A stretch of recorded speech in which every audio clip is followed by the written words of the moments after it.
IELTS podcast. Learn from tutors and ex-examiners who are masters of IELTS preparation. Your host, Ben Worthington.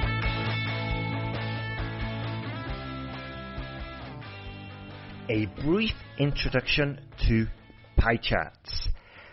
No, I'm going to start again. Three, 2, 1. Getting started with describing pie charts.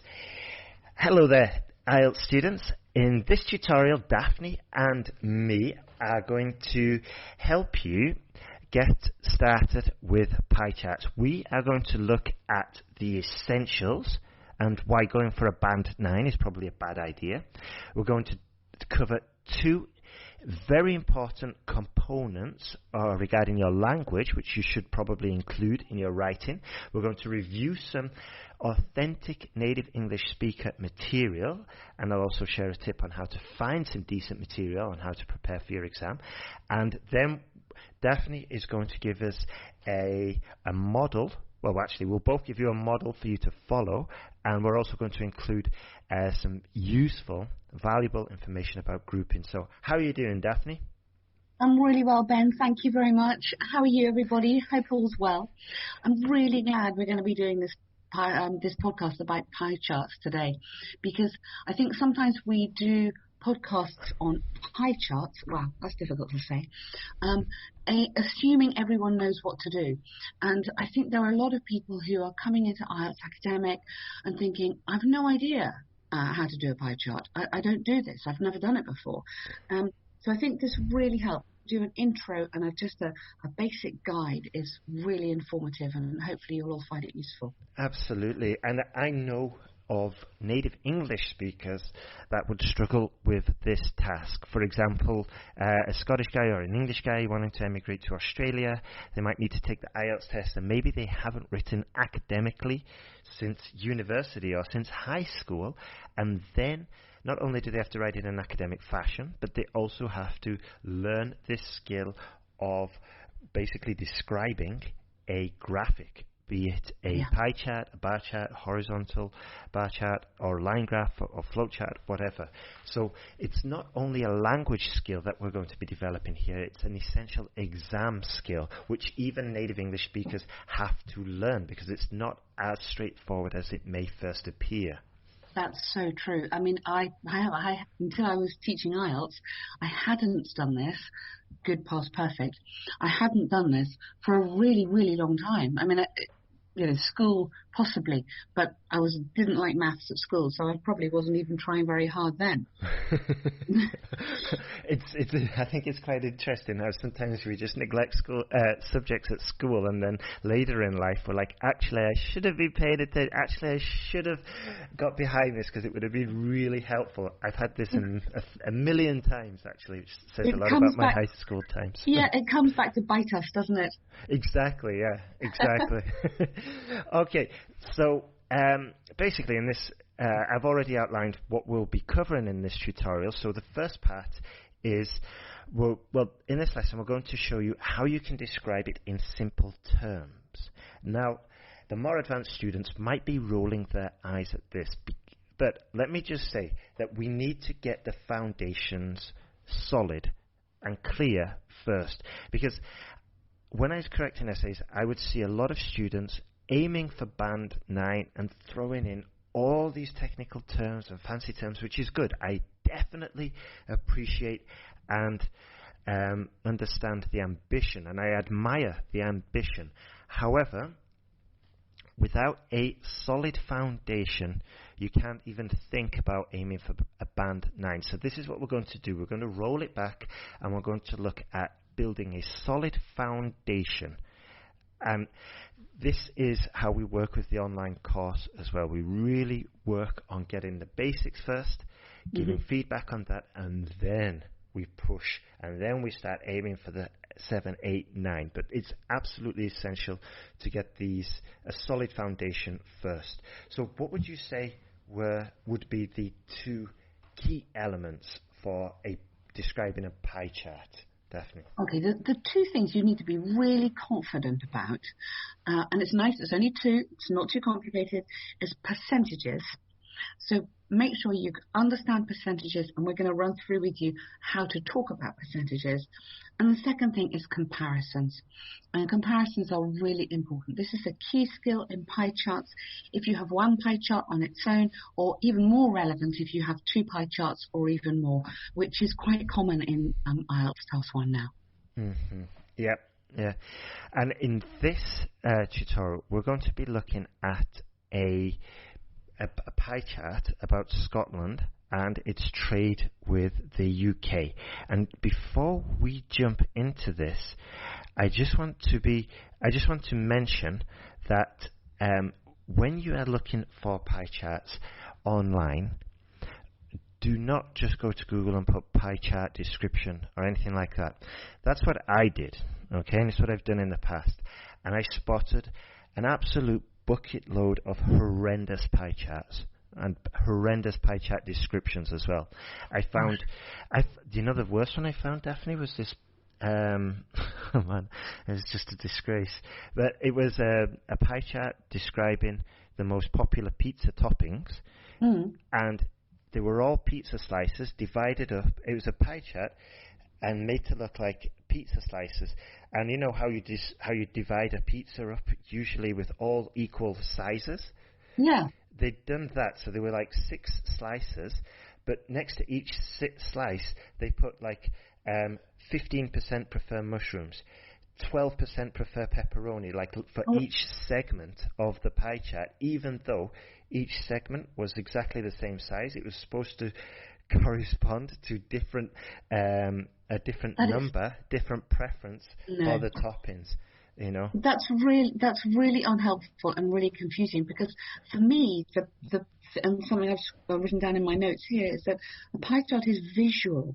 Mm-hmm. Literally, on the percentages, the various parts of the pie will add up to 100%. That is a pie chart. Exactly. Yeah. And it's visual. Even if you can't quite work out the numbers, or you've got to like pay a bit more attention for the numbers, at first glance you can clearly see the biggest segment and the smallest segment. It is very visual, and I think we should take that as a good, good help in a way for people who quite like the visual learning. Absolutely, yeah, absolutely. And just one last thing. So while you're searching for your pie chart, I go into this in the online course, in the new online course, a little bit further, and I relate it more to the writing, but it's also useful for the graphic description.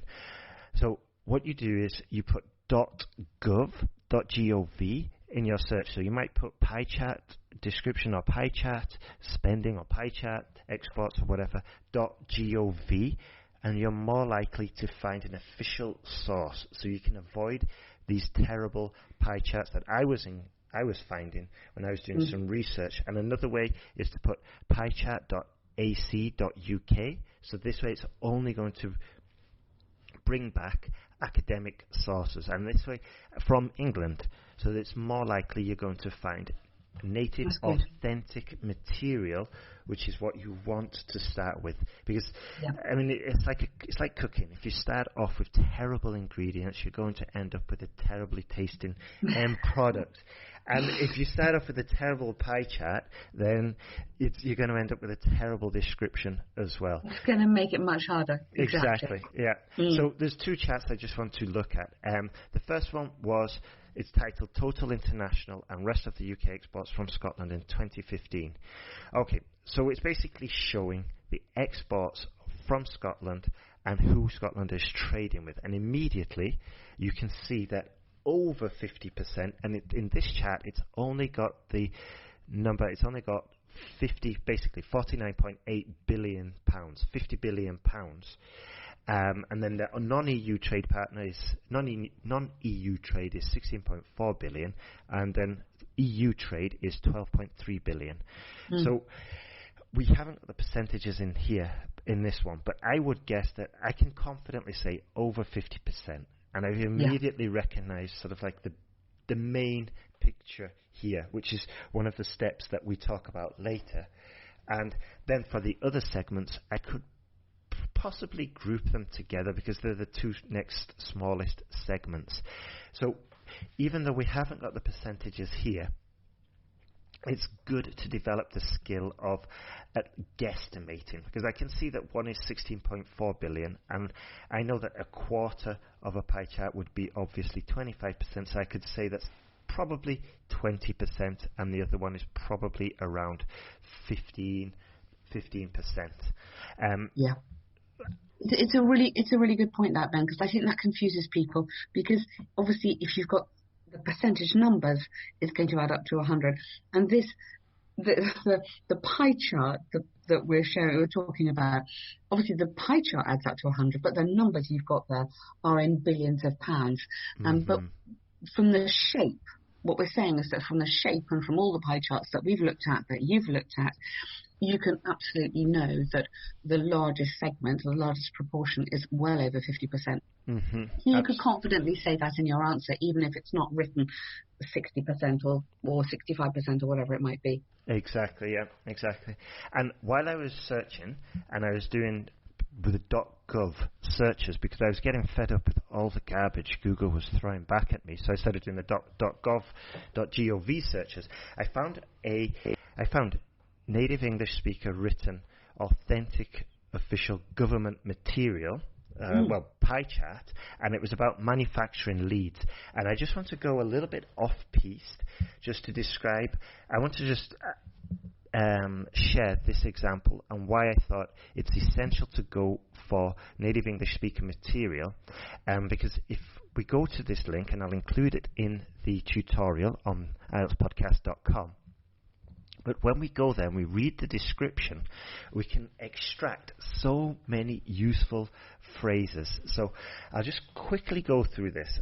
It's basically a graph describing, manufacturing leads as top sector for foreign direct investment in the United States. So, yes, a beautiful, succinct title there. The kind of information you really need to know. Exactly. I just woke up thinking about this morning, you know. I just woke up and sat up in my bed and I was like, what are the manufacturing leads for the United States? Life-changing, yeah. But jokes aside, the description was very enjoyable to read. How geeky does that sound? But it was enjoyable to read, and I'll just quickly go through it. So the first paragraph, within the manufacturing sector, the chemicals industry is the largest recipient of FDI, reaching 702 billion in 2017, or 44% of all manufacturing FDI stock. In that sentence, we've got within, which is not a bad way to start, but we've also got the manufacturing sector, so we're not exactly copy-pasting from the title, we're using synonyms, and we've immediately recognized the biggest portion, which was the largest recipient, and it was described in quite an eloquent way. It's like the largest recipient. That's high-level language, and then we didn't just say with 702 billion, we said reaching 702 billion, and then another nice touch was we said or 44% of all manufacturing. So we gave both there, and that gives the reader a very clear idea, because 702 billion on its own doesn't mean anything, but 44%, now I immediately know that this is almost half of the chart, so it's definitely an important factor. And then the next sentence, it goes, diving even deeper, the pharmaceuticals and medicine subsector makes up 74% of all chemicals industry. So if you're listening, this might be a little bit confusing, but it was just basically going into that 44%. But what I liked was the diving even deeper, which just adds a little bit of character and style to what otherwise could very easily be a dry writing experience. And then it's a really good example. There's a lot of great language in there in very few words. You've got a lot of complex structures, and you'd be picking up points all over the place. Exactly, and it's just rich. It's a very rich description. So this is why I was very keen to share this when you're researching your work. Go for rich writing. Do not go for any random that any random junk that Google throws at you. Be really critical. And as I said, in the online course, there's a module all about this, because it's a bit like they say in programming, isn't it? Is it Gabo? Or Gibbo, garbage in, garbage out, or something like Gigo or Gago, I can't remember. But garbage in, garbage out. And as we said before, you want to start with the high quality information. So just one last sentence that I want to share, then we'll get back to our pie chart, describing the basics of pie charts. But this next sentence is, after chemicals and other manufacturing, the transportation equipment industry is the next largest recipient of FDI. So, yeah, I like this other sentence, because we've got the cohesion here. It's kind of mentioning what we just said before, and it doesn't dive straight into it. And we're showing the examiner a logical progression. Obviously, this wasn't written for the examiner, but it was written in a very eloquent style, which we want to imitate. So we've got that linking to the previous part to improve the cohesion, and then we've got the next largest recipient. So we've got the use of superlatives, which we're going to go into in more detail in a second. So, yeah, I just really wanted to mention that, and mention the quality of getting your getting your sentences and getting your research right from the get-go. Yeah. Starting off in a really good way. Yeah. Exactly. Okay, so the next section, Daphne, are you going to talk about number and percentage, the variations that we can use? Yeah, so we need some vocabulary to be able to talk about these percentages, and Ben's just given us some examples of really high-level sentences. And what we were commenting on there was the range of language, so we're not just repeating all the way through. So instead of saying this percentage, that percentage, which is very easy and you feel quite safe doing that, let's add some variety. So it's important to know how to write about numbers and percentages in lots of different ways. And this will help give you a higher grade because you're showing more lexical range. So the main ways include the proportion. So you could say the largest proportion or the smallest proportion. You could talk about the amount. The amount of exports, or the amount of exports from Scotland or UK from Scotland, amounts to, or totals, 49 billion or whatever. You could talk about a number, and you could talk about fractions. And you could talk about a half, a third, a quarter, 2/3. So that just gives you a variety of ways. There's a few more that I like here. There's another one, segment. The smallest segment or the smallest segments. Section is another one, or simply part. So that's probably 5-6 words to save you from saying percentage all the way through. Yep, and even though we said we're going to look at the basics, I just want to share a little pro tip that I came across while I was correcting a lot of essays, that if you start your sentence with talking about all fractions, it's good style and it's good practice to carry on throughout that sentence to keep with fractions, rather than say almost a half of exports came from England, whereas 15.3% came from Scotland. Mixing it up like that just is not good style. So try and keep it coherent. Try and keep it consistent throughout the sentence. You're right. You have to get a balance. I thought that was really good advice, Ben, actually. You have to get a balance between trying to show off how clever you are and, yes, examiner, I've got this, to actually making sure it's readable. And because they're not very readable, it's quite technical anyway, the coherence is really, really important. So being consistent, if you start with fractions, carry on with fractions in that sentence. Absolutely. Absolutely, yeah. And just another point, I think a good summary or a good mindset to go when you're going into this exam, when we're describing the graphic, is we're going to be writing about numbers, but it's essential we're not just focusing on the numbers, we are interpreting what they mean. Yeah, good point. What is the story behind these numbers? So, okay, 22 billion, that's that's interesting. It's on its own, but what does that mean? Is that the smallest segment? Is that the largest segment? What does it mean in relation to the rest of the numbers there? And this is really the exam skill that we talked about right at the beginning. What do the numbers mean? What's the story here? And just if you can grasp this. This is basically the foundation. This is like the fundamental part. What's the story here? And I like that. I mean, for me, the word story is reassuring, because for me that's like a comfortable word, story. And also I like the phrase describing data. We normally use the word description when we're talking about maybe a process diagram that we can see that's really, really visual. Or we use the word description when we're writing a story, sort of back at school. But to describe data, that's exactly what you're doing. You can see the picture. And as Ben said before, if you imagine that the reader or the examiner can't see the picture, you've got to describe it to them. So that's where the skill comes in. It's not just saying this percentage, that percentage. These numbers are all in a context, and that's what you have to be able to paint that picture. Absolutely, yeah, absolutely. And the second language element we're going to focus on is comparisons. Are we done with the language variations? I think one more thing to say. Okay. Yeah, one more thing to say is just not worrying about giving the exact percentage details. So if it's 48.5%, you don't need to say that. You can say almost 50%.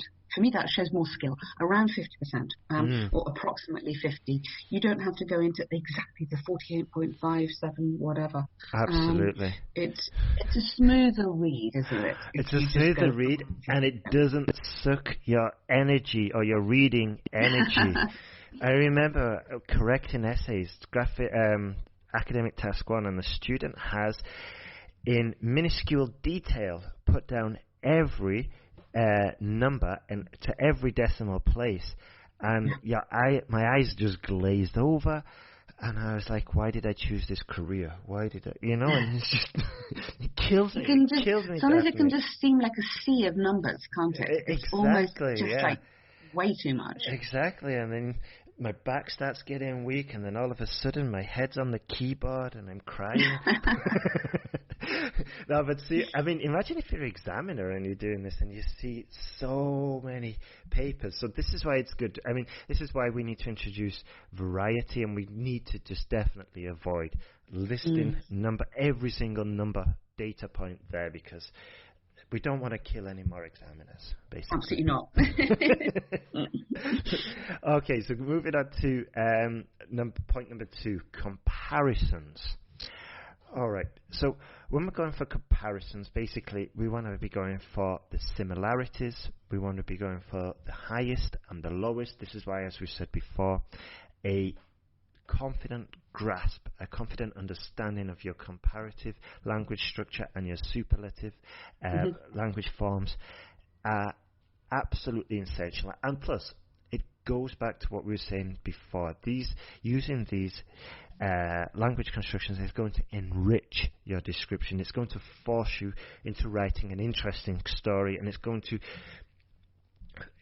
force you away from listing these numbers, because it's impossible to write a boring description or a low scoring description if you're accurately including the comparative and superlative forms. And also, just one last thing, it's going to force us to share the overall idea, the overall story, which is, as we mentioned before, essential.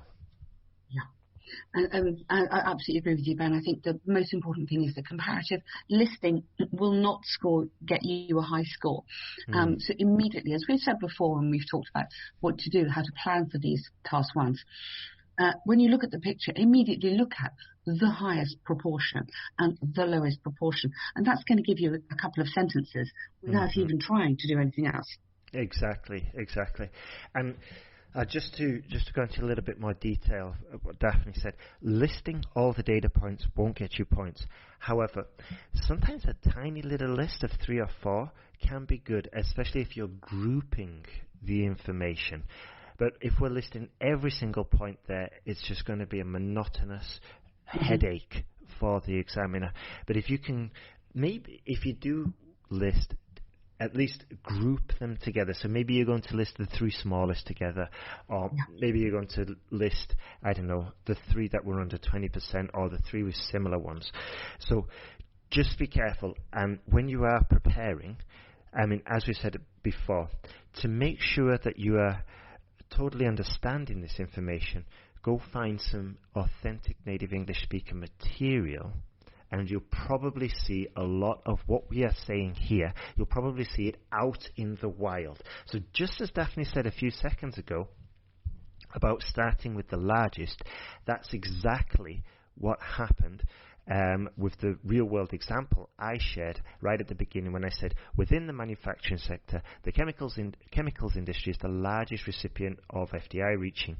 So this is exactly what we're talking about. Even with the government reports, they started off, this one we used for an example, started off with the largest section. So it's absolute, insanely valuable advice there, what Daphne just mentioned. And it's kind of logical as well. I've got a nice pie chart in front of me actually, which I searched up this morning.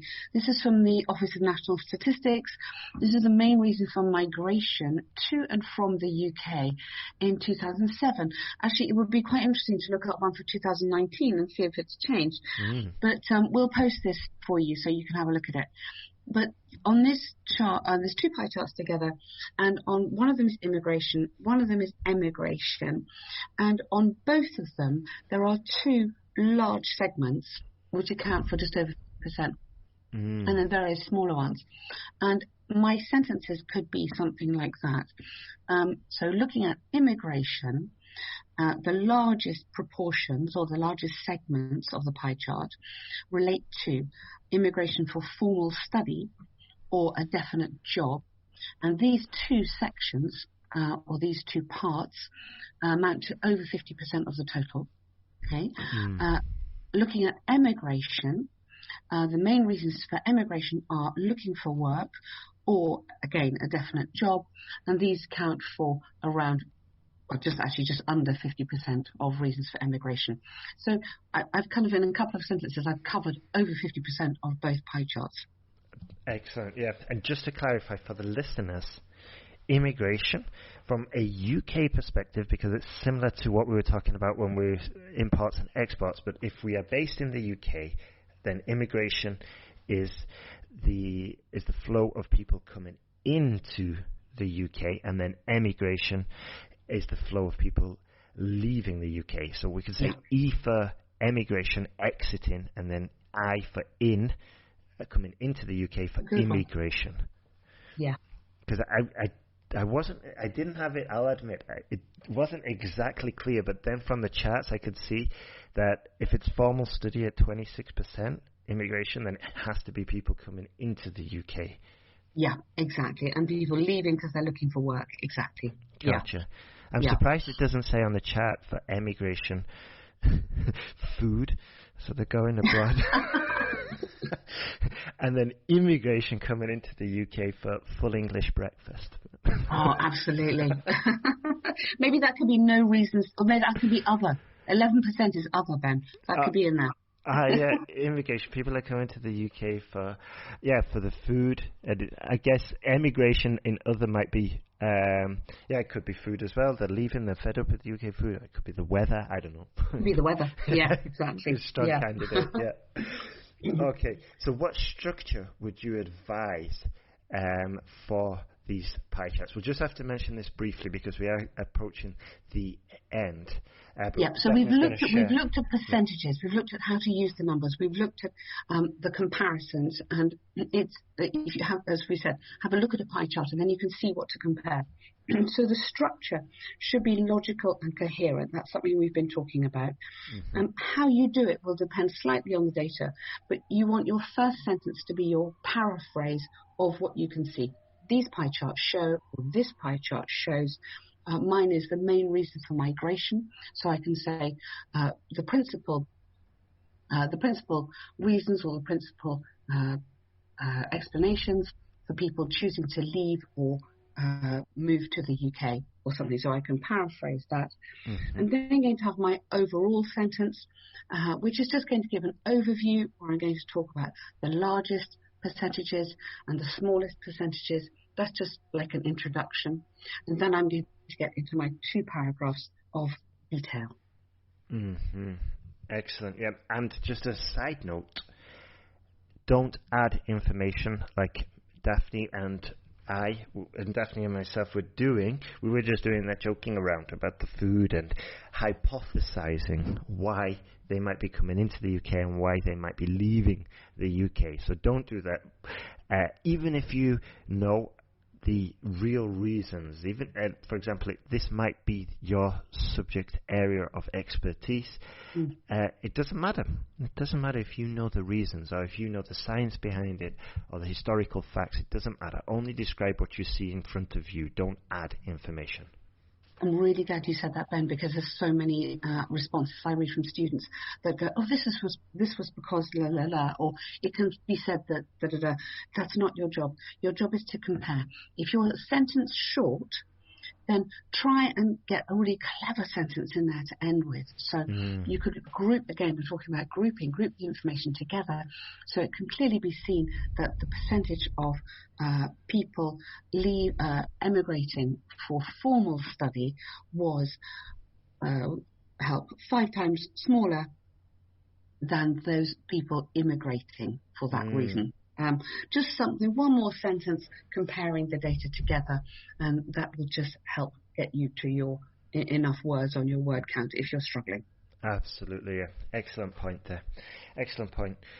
And I guess that's, and then the final step would be, as Daphne was mentioning, just to review your work. You can easily pick up some extra points just by looking for those common mistakes that you may have made in previous work. And how do you know how do you know where to look? Well, ideally, you would get feedback on your work that shows, okay, Maria, sometimes you make mistakes with the superlative form, so you really should be keeping an eye out for the superlative form when you're reviewing your work. And this way, you can zoom in.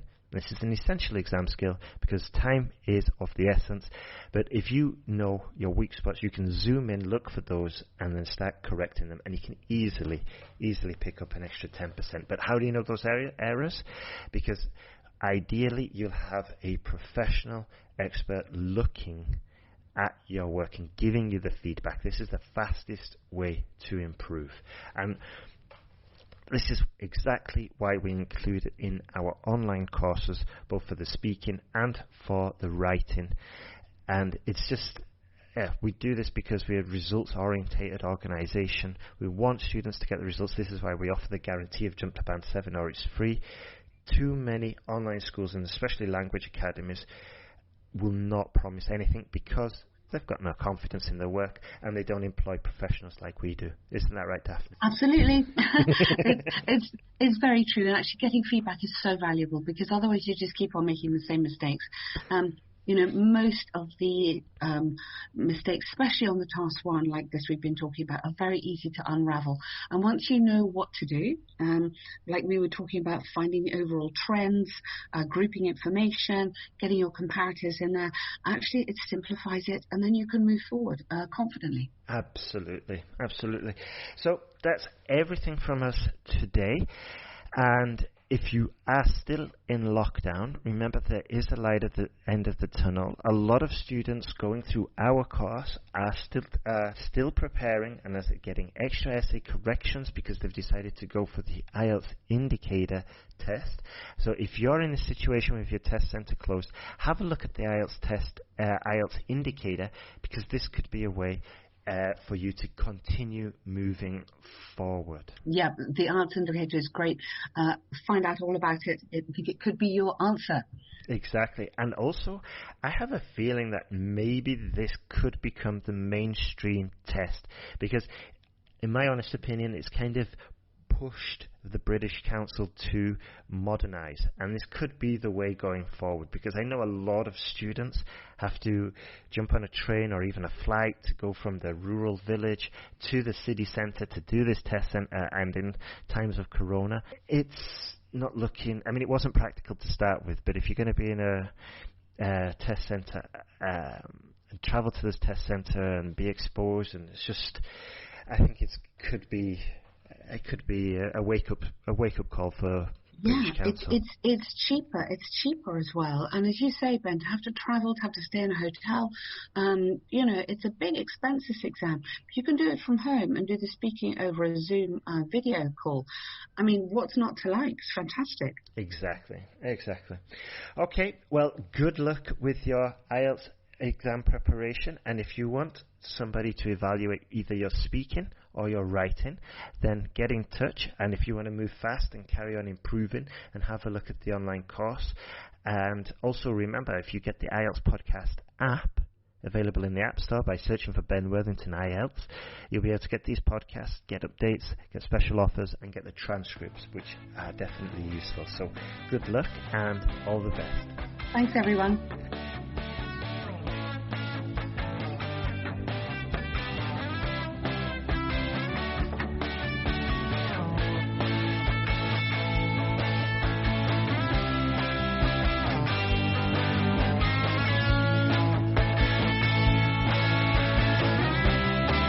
For listening to IELTSPodcast.com.